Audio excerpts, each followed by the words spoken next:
Bruxelles. Les demandeurs d'asile arrivant sur les côtes italiennes et grecques à partir de mercredi ne seront plus concernés par les quotas de répartition dans l'U, arrivés à échéance après une mise en œuvre laborieuse, qui a creusé le clivage est-ouest sur les migrations.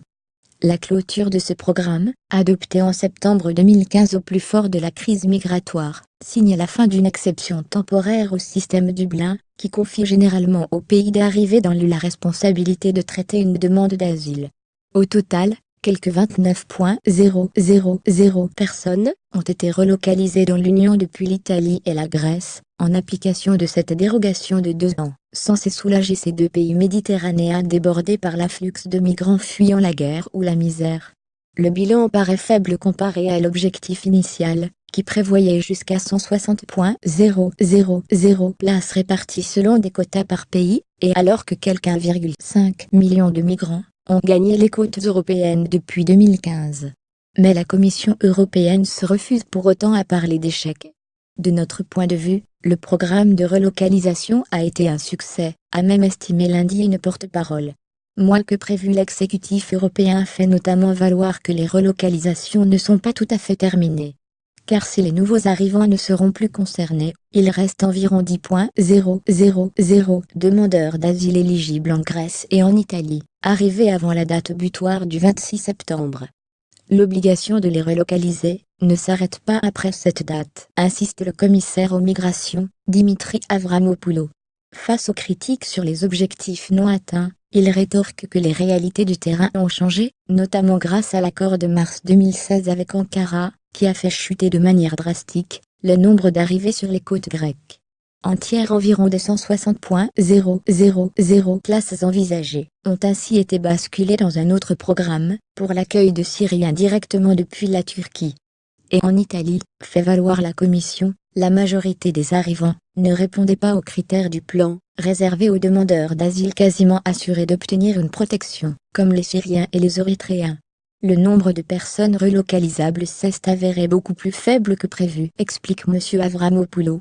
La justification tient, estime Yves Pasquao, chercheur à l'Université de Nantes-Ouest de la France et expert en questions migratoires. Sauf qu'il faut se replacer dans le contexte de 2015, et là, les 160,000, et plus encore, étaient bien en Grèce. Face aux difficultés de démarrage des hotspots, lieux de sélection des candidats, et au rythme trop lent des places rendues disponibles par les États membres, la plupart des migrants avaient cependant continué leur route vers le nord de l'Europe, même quand ils étaient éligibles. Ils se sont en quelque sorte relocalisés eux-mêmes, expliquait M. Pasquao, donc de ce point de vue, on ne peut pas parler de succès. Pas de mélange. Le plan, censé incarner la solidarité européenne, a par ailleurs rapidement cristallisé les divisions entre États membres, et cela va laisser des traces importantes, selon le chercheur. La Commission a ainsi lancé en juin des procédures d'infraction contre 3 pays d'Europe centrale et orientale, la Hongrie, la Pologne et la République tchèque, pour leur refus obstiné d'appliquer les quotas, dont la justice européenne vient de confirmer le caractère obligatoire.